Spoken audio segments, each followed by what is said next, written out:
சேமியாவில் biryani try பண்ணியிருக்கீங்களா? இந்த மாதிரி ஒரு தடவை ட்ரை பண்ணி பாருங்கள். இதோடைய டேஸ்ட்டு சும்மா வேறு லெவலில் இருக்கும். சேமியா பிடிக்காதவங்க கூட இந்த மாதிரி செஞ்சு கொடுக்கும்போது விரும்பி சாப்பிடுவாங்க.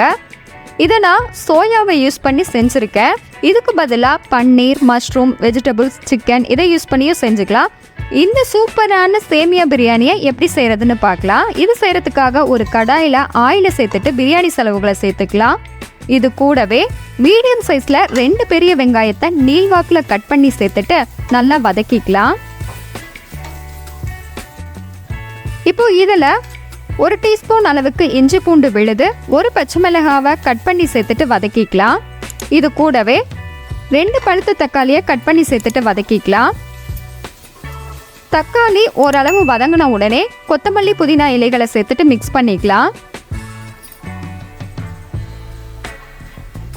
இது நல்லா மிக்ஸ் ஆன உடனே இதில் 1/4 டீஸ்பூன் அளவுக்கு மஞ்சத்தூள், 1 ஸ்பூன் அளவுக்கு தனி மிளகாய்த்தூள், 1/2 டீஸ்பூன் அளவுக்கு கரம் மசாலா, தேவைக்கேற்ப உப்பை சேர்த்துட்டு பச்சை வாசனை போக வதக்கிக்கலாம்.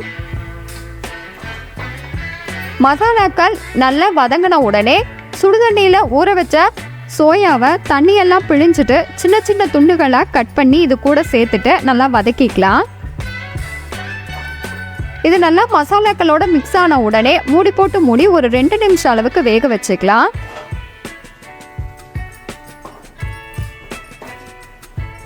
மசாலா நல்லா வெந்து ரெடி ஆயிடுச்சு. இப்போது இதில் நம்ம வேக வச்ச சேமியாவை சேர்த்துக்கலாம்.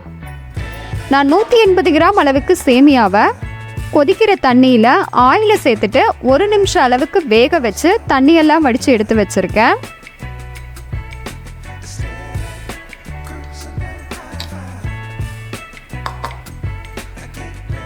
சேமியாவை சேர்த்துட்டு நல்லா பொறுமையாக கலந்து கொடுத்துக்கலாம்.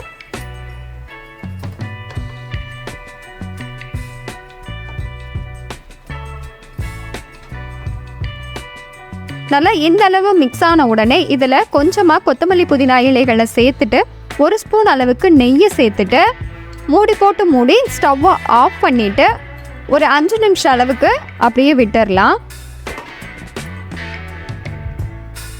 5 மினிட்ஸ்க்கு அப்புறமா ஓப்பன் பண்ணிவிட்டு நல்லா பொறுமையாக கலந்து கொடுத்தோம் அப்படின்னா ஒரு சூப்பரான டேஸ்ட்டில் சேமியா பிரியாணி ரெடி. கண்டிப்பாக இதே மாதிரி நீங்களும் ட்ரை பண்ணி பார்த்துட்டு எப்படி இருந்ததுன்னு கமெண்டில் சொல்லுங்கள். லைக் பண்ணுங்கள், ஷேர் பண்ணுங்கள். மறக்காமல் லக்ஷராஸ் கிச்சனை சப்ஸ்கிரைப் பண்ணுங்கள். தேங்க்யூ.